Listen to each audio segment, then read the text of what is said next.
Hello, hello, hello, hello. This is Dr. Stephanie B. Barnes.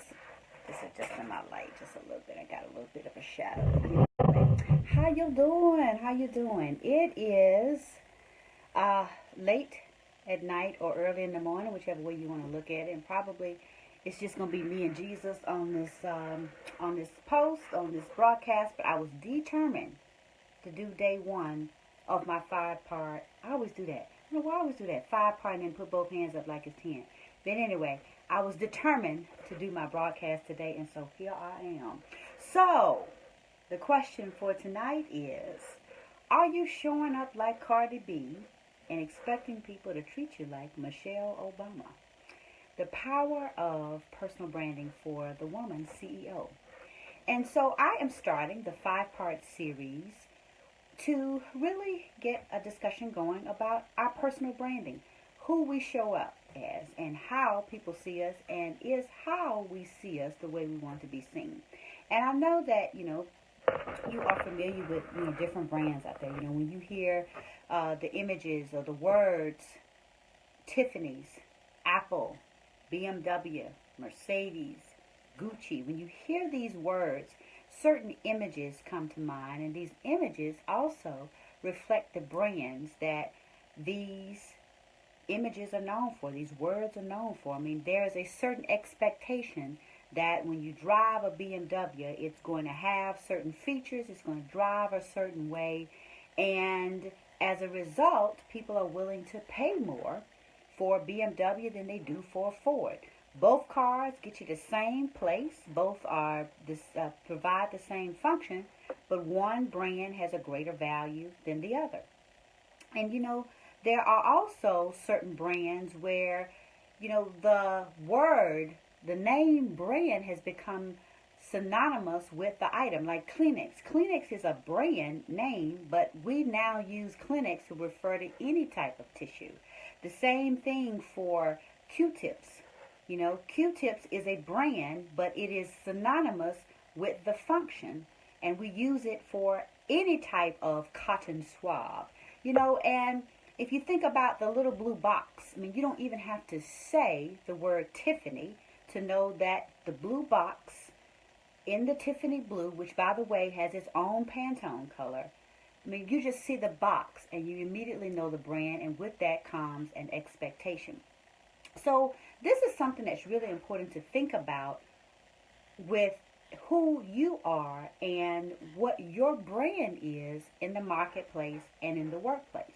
Because even though you are not an item, you do have a brand, and branding is very powerful. There are certain things when people hear your name, it has a connotation that is associated with a certain expectation, with a certain level of quality, and with a certain level of respect. And the question that is really important is, is that connotation the connotation you desire? And do you even know what it is? Are you even deliberate in how you show up in the marketplace such that your brand is consistent? Now, I believe I have a brand, and my brand is associated with Fabulous. Fabulous University. That was the name of my first brand, and Fabulous to me represents extraordinary. It's not really the glitzy glamour bling, although I do love the glitz and glamour and bling, but it has to do with being extraordinary. So everything I do, every time I show up, it has to be extraordinary in a way that represents me. Now, my definition of extraordinary is going to be different from yours or anyone else's, but that's the brand that I have developed for myself. So everything that I do has to be consistent with that brand. Like I didn't really want to get looking halfway decent for this broadcast. I'm tired. It's late at night, early in the morning, whichever way you want to look at it. And, basically I've been sitting around in my sweats all day, and I was looking, just a little unfabulous. And so I thought that if I'm going to be talking about the power of branding, I need to show up at least halfway looking like I support my brand. So I changed my little outfit, put on a decent shirt, put a little, did a little something in my hair, put on a little minimum of makeup. I ain't feel like doing a whole lot. But the point is, I needed to show up in a way that was consistent with my message. If I'm going to talk about branding and how I present myself, or how important it is for you to present yourself, then I've got to be sure that my appearance, my dress, my messaging is consistent with the message that I want to convey. Because imagine if I show up on this video talking about how important it is to carry yourself like Michelle Obama, and I'm looking like Cardi B. Ain't nothing wrong with Cardi B, you know. I mean, you may have your opinions about whether her appearance, or whether her demeanor, whether her clothing is appropriate or not. I mean, whatever. But Cardi B has a brand that is appropriate for certain contexts. Michelle Obama has a brand that is appropriate in other contexts. And so we really have to be deliberate about how we show up, because you can't show up like Cardi B and then expect people to treat you like Michelle Obama. Michelle Obama demands a certain level of respect with being a former first lady, with being a Harvard graduate, with being an attorney, a mother, a wife, all these different things because of the way she has established herself in the marketplace. So it would be out of character, and in fact, in those instances where she has dressed a little bit more casually, or shown up more casually, or has been in the company of artists and entertainers, where she shows up in a way that is inconsistent with her brand, people notice that. And so we always have to be aware of our brand. And if Cardi B were the first lady, we would all be raising questions about her acceptability for that role. Why? The office of First Lady of the United States of America has a certain brand associated with it. So the person in that capacity needs to fit it. So I say all this to ask the question of, are you deliberate in the brand that you're creating? Do you know what your brand is? Does your brand show up in your appearance, in your messaging, in your actions, in your behaviors, in the company that you keep? Because all of these things influence the quality, the respectability, the credibility of your brand. And it's so very important to be consistent. And with that, in our behavior and our actions. And one thing to think about too is, our brands change over the years. Now, I'm going to try to think of an example. Let's say Oprah. All right, Oprah is such a powerful brand. She doesn't even need to use her last name. And in fact, she can just use the first letter of her name, O. The O magazine. We all know O stands for Oprah.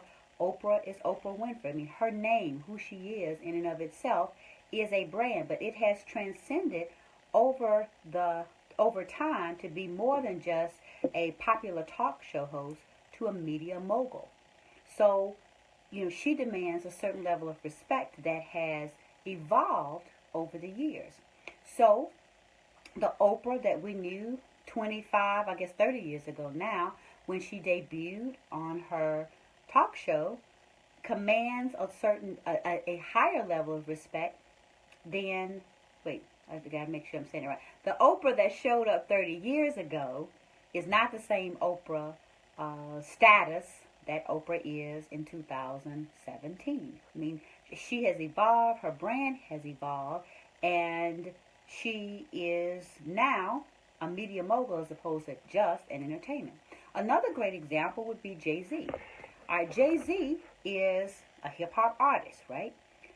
The Jay-Z that started out when he began his rap career did not demand the level of respect of Jay-Z, the mogul, the billionaire, the businessman, the music industry executive that he is today. So, and he raps about this in many of his lyrics, reference the fact that, he's not, I don't hang out in the hallway all day, because at this point it would be inconsistent with the brand of who he is now as a music industry executive and multi-platinum artist to be hanging out in the Marcy projects in the hallways with the duffel bag boys, right? That's not his brand today. That is a part of his history. That is a part of the experiences that got him to where he is, but that is not his current brand. So not only what must we be aware of the brand that we desire, we must be aware of the brand that is consistent with the season that we're in right now. And when you have been elevated to a different level in your career, in your business, in your life, then your brand is also elevated, which means that when your brand is associated with people and things and environments that are not at the level that you are, it diminishes the power of your brand. And that's something that is really very important for us to be aware of as women CEOs and men CEOs for that matter. This is something that's just really very important to grasp, and that is the importance of making sure, hey Nisi, that how you show up is how you want people to see you. Because sometimes when you're not commanding the respect that you believe you deserve, it may be that your brand, that you are commanding the respect that your brand deserves. And that may be inconsistent. And so it's really very important to really think about, what is my brand? What do I want people to think of when they see me? What are the qualities that I want people to immediately associate with my name, with your name? And so you have to focus on your strengths and how you add value. And then once you do that, not be shy about promoting your brand consistent with the way you've designed it to be. And as women CEOs, as men CEOs, as business leaders, business owners, we have to become our own account executives and develop a strategy. It has to be strategic. It has to be deliberate that will firmly establish your brand in the marketplace that is consistent with how you want to be seen. Otherwise, you have to settle for however people perceive you. And so what I want you to just think about tonight, I'm not going to stay on here long because it's late, it's early, I'm tired, and but I wanted to remain consistent, and I wanted to be consistent with a brand that says I do what I say I'm going to do, even if I'm tired and don't want to do it, because it's really important to show up. And it's important to think about not only what do your behaviors and actions say about your brand, but what do your inactions say about your brand? Because if you don't show up when people expect you to, well, then you begin to build a brand of unreliability. And if you're unreliable in your personal life, meaning, you're always late, or you don't do what you say you're going to do, or you flaky, you show up one day you don't, then that tends to translate into your reliability as a business. And so it's really important to be deliberate and to really think through, how is doing this going to help my brand? How is doing this going to hurt my brand? How is not doing this going to help my brand? And how is not doing this going to hurt my brand? So the thing I just wanted to say to you today is to really get you to thinking about, what is your brand? And if this is something that you have thought about, I want you to put in the feed, my brand is consistent with how I want to be seen. My brand is consistent with how I want to be seen. And if it's not, then be honest and say, I need to improve the way my brand is perceived. I need to improve the way my brand is perceived. And I'll just say this, because one of the things that I have committed to doing is being transparent in instances where I'm coaching things. And there was a time where my brand was inconsistent with the way I wanted others to see me.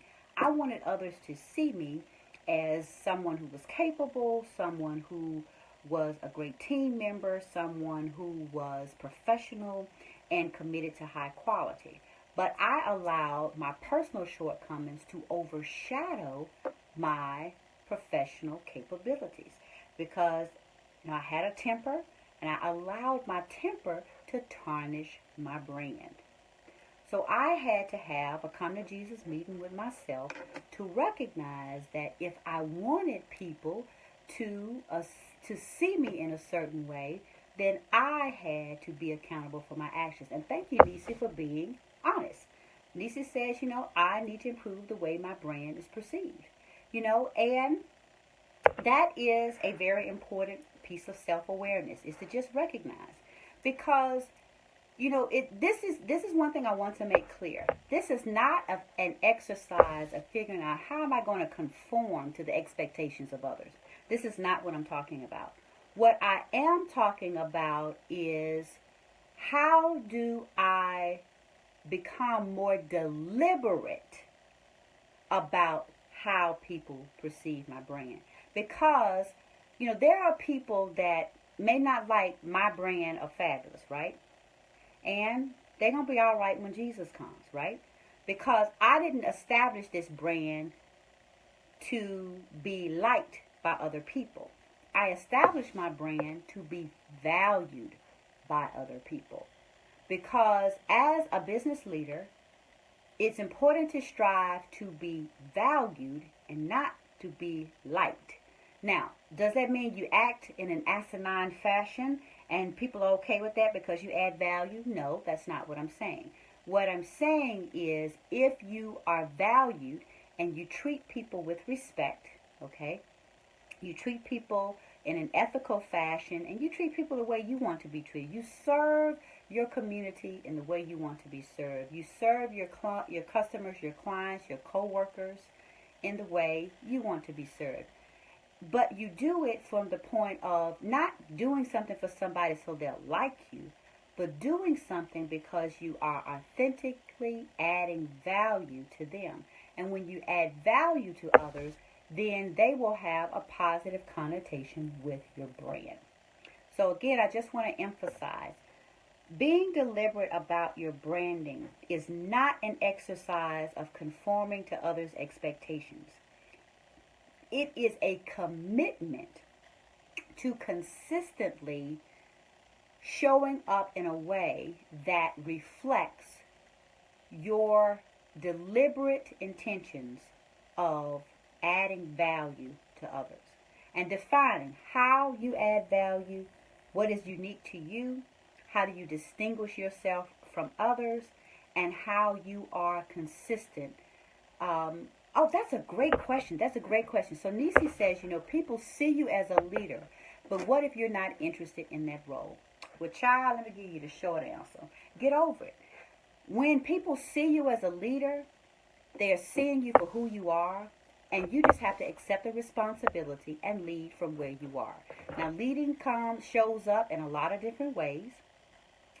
You don't, because sometimes people are great leaders but don't want to assume the role or title. And Nisi, you can give me some more information that lets me know kind of what you're thinking in that respect. But I know I've encountered a lot of great leaders who don't want to lead in front. They don't want to hold the title. They don't want to have the responsibility of the position. But here's the thing that you have to understand about leadership. It has nothing to do with positions, titles, authority, where you are. It has to do with your ability to influence others. And there are those of us who have the natural ability to influence because of who we are. And so it doesn't matter how we try to suppress it. It doesn't matter what we do, because leading and influencing others to act and to move and to create movement and change is inherent in who we are. That's how we're going to show up. I'll just say for myself, I have accepted the fact I am a leader. And I was having a conversation with someone earlier today about how I don't know how to show up anyway but 100%. It's hard for me to I don't half do anything. Either I'm going to do it 100% or I'm not going to do it. That is, from the smallest of tasks to the largest of tasks. It gets me into a lot of trouble in the sense that I do a lot of work for people that is far greater than what I should and what they should be doing themselves, all right? So I have accepted that. That's a part of who I am. So when you are a leader, Nisi, you're going to be a leader and you can't shirk it. So guess what you need to do? You just need to accept it and lead from where you are. Lead in the way that is the most comfortable for you or the most natural for you. Right. So, yeah, so you lead from behind. You lead from where you are. You don't have to be out front to be a leader. You can lead from the inside. You use your influence or from the back, to push people forward. So you may be the kind of leader that supports and pushes other leaders, okay? But you are a leader nonetheless, and you have to accept that. And again, you lead in the way that best reflects who you are. But the bottom line is you can't avoid your brand as a leader, because even though if you put on the non-leader hat, your brand is leader, and that's what they'll see. If somebody gets a BMW and decides to take off the BMW emblem and put a Fiat emblem on there, that BMW is still going to run like a BMW, right? And people are going to be wondering, why does the BMW have the Fiat label on it? That's a BMW. My point is, there are some brands that are so impactful that you can't hide who they are. A BMW is going to perform like a BMW, whether you call it a Ford, whether you call it a, what do you call that thing? I'm trying to think of, what was that car? A Pinto. Y'all remember the Pinto? That's old. I'm really dating myself. But, you can call a BMW a Pinto, but it's going to run like a BMW. It's going to perform like a BMW. It's going to be a BMW. So the same thing with you. Whatever your brand is, regardless of what you do, that's what people are going to see. For certain, let me qualify that. Once you have established a luxury brand level, meaning there's something about you that is a premium quality, that's what people are going to expect from you. And many times they're not going to allow you to act, Nova, right? The Novas were another example of, it's like a Pinto too. Great thing with a Nova. Nova, in the United States was called a Nova. It had to be another name in Mexico, because Nova in Spanish means does not go. So Nova. So you could not have a car by a brand that suggested that the thing wasn't going to go. So that just shows you how, you do have to be sensitive to the environment in terms of how you describe your brand and making sure that it's perceived in a way that is associated with adding value. So anyway, I just wanted to introduce this topic. So to bring you part 1 of the 5-part series, Are You Showing Up Like Cardi B and Expecting to Be Treated Like Michelle Obama? The power of branding for the woman CEO. And again, even though I speak about this in the context of women CEOs, you know that this applies to men as well, but I bring it to you from my perspective as a woman CEO. So I am Dr. Stephanie D. Barnes, your leadership expert and business coach, and it has been my pleasure to challenge you to think about, this is a great question. So before we go, Nova has a question. Does one make their brand, or does their brand make them? So that is in some ways like a which comes first, the chicken or the egg question, all right? And the point of this series is for you to make your brand and to be deliberate. Because certainly when you act in an unconscious and undeliberate way, your brand then becomes to make you, in the sense that you begin to conform to the expectations of others. okay? Because people expect you to be a certain way. That's how you show up. So in that instance, your brand is making you because you're conforming to the expectations of others. But as a CEO, remember, see, I advocate for women to be the CEOs of their lives, which means you make the decisions. You're the one who comes up with the idea, and you exercise the power of choice to decide how your life and business is going to be. So it is important as a CEO to be deliberate so that you make your brand, okay? Because even though people may perceive you to be one way, you can and do have the choice to create the brand that is consistent with the way you want to be seen. So hopefully that answers your question. Thank you so much, Nova, for asking that, because that is so very important. And I'm going to try to think of some other examples. So let's think about some of the brands that have had to reform themselves. So let's think about Britney Spears, for example. Britney Spears came on the scene as a young teenage pop star, and she developed a brand that was consistent with her image as the successful teenage pop star. And then she went through some personal difficulties where she began to act in ways that were inconsistent with the brand that she had established as a teenage pop star. And so then there began to be these expectations around Britney Spears consistent with the brand of the wild party girl with questionable behavior, erratic behavior. And so that's how people began to reshape her brand. And then she was able to get a lot of her personal issues under control and reshape her brand to be consistent with that of a mature, successful pop star. So you can see there that if she had not been deliberate in her choices and her decisions, the brand that she attained during this kind of wild and troubled period of her life would have remained that brand for her. And we can think of other, I'm trying to think of some other stars just right quickly, because sometimes my little brain doesn't work, especially this time of day after the kind of day I've had. I'm trying to think of somebody who, nobody's coming to mind right quick. And as soon as I get through with the broadcast, I'll think about somebody. But, we can think of like some rock stars, some entertainers whose brand precedes them. Oh, gosh. Who do I want to think of?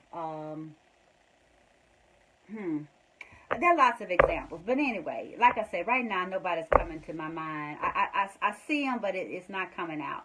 But there are certain hip-hop artists, okay? I'll use that as an example because it could apply to many. The hip-hop industry has developed a brand that sometimes is not always as positive as we would like for it to be. So just because someone is a hip-hop artist, particularly some of the younger artists, there is an assumption that they are thugs or that they are otherwise wild partiers and irresponsible, just kind of all these things that come along with the brand. And then when you actually talk to the artist, you see they've got some sense. Because that's something that always surprises me, that, their lyrics have one brand, and the lyrics and their artistry has one brand, and then when you see them in interviews, you're like, oh my gosh, they're actually articulate. So, again, it is important for them to just decide, because not all hip-hop artists are wild and thuggish and whatever. There are some who choose to do something different, and so it's all about being deliberate. So Nova says, I'm free-spirited. Being specific and strategic is my challenge. I just want to be on the light, love, and joy side of the spectrum, and it makes me feel immature. Well, here's the thing, right. Kanye West is probably a great example. Bless his heart. I don't know what's going on with his brand. He can't figure it out, and I don't think we can figure it out either, although he's extremely talented and extremely smart. But going back to you being a free spirit, first of all, you have to just make a decision about, how do you want to live your life? There's no rule that says a free spirit can't be respected and can't be mature. It's just that you express your creativity in a way that's different perhaps than others.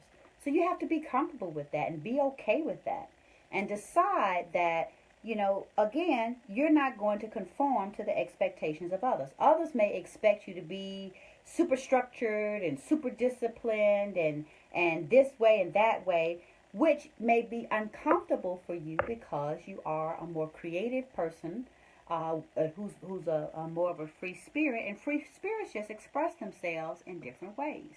And the thing is, again, it's all about your choices and your decisions.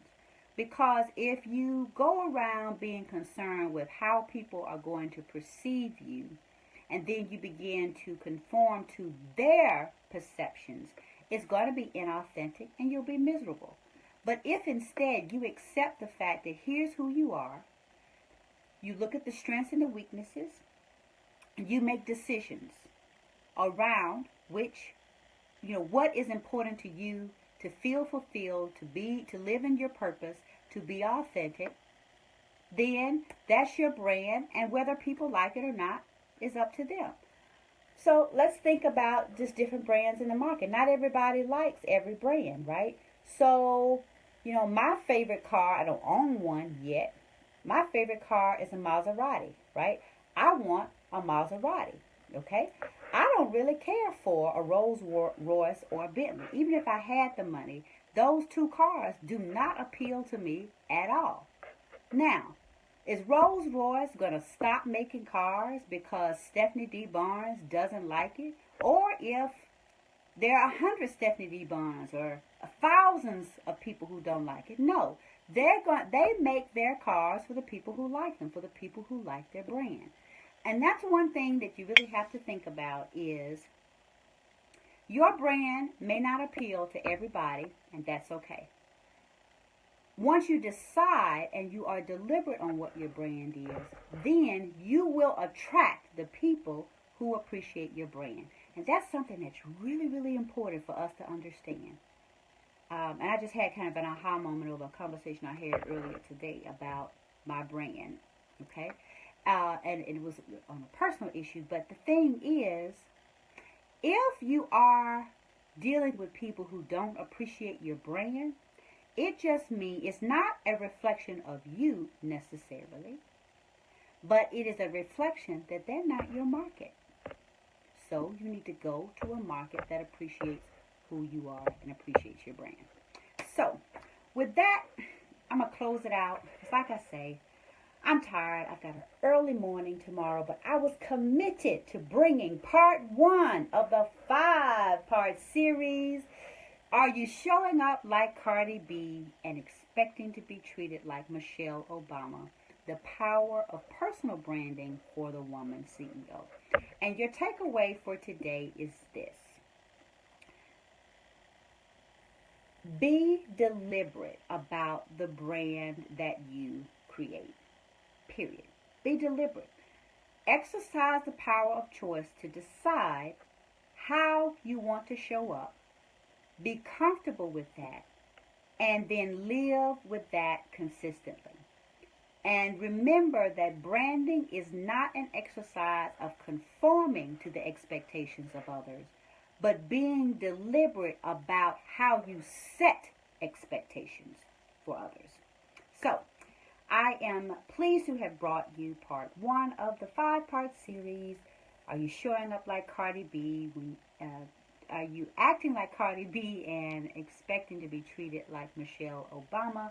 The power of personal branding for the woman CEO. So I encourage you to catch the next installment, section 2 or day 2, and I'm going to actually get into some practical guidance around how you can define your personal brand. You're welcome, Dawn. Thank you so much for joining. So I'm not just going to tell you you need to do it and then just throw you out there to the wolves. I am, over the next 4 series, going to give you some practical guidance that helps you begin to think about how you need to define your personal brand. So in day 2, we will focus on the question of how to define your personal brand. So join me the next time. Thank you so much. Y'all late night owls. I know I got some folks out here from the West Coast. I saw Charlotte come in, and she's out there on the West Coast, so it's still kind of early for her, but I see a couple of Central Time Zone and Eastern Time Zone folks. Y'all need to go to bed just like I do. So anyway, thank you so much for joining. I look forward to connecting with you on day 2 of the 5-part series. Are you showing up like Cardi B and expecting to be treated like Michelle Obama? The power of personal branding for the woman CEO. This is Dr. Stephanie D. Barnes, and it has been my pleasure. And I encourage you, once you go through this and once you decide who your brand is, what your brand is, I want you to put in the feed, I am committed to being deliberate about the expectations I set for others. I am committed to being deliberate about the expectations I set for others. So, look forward to joining you next time, and thank you so much for joining me in the first part of this series. And I look forward to sharing practical guidance with you over the next 4 days. Thanks a lot. Good night. Peace out. Au revoir.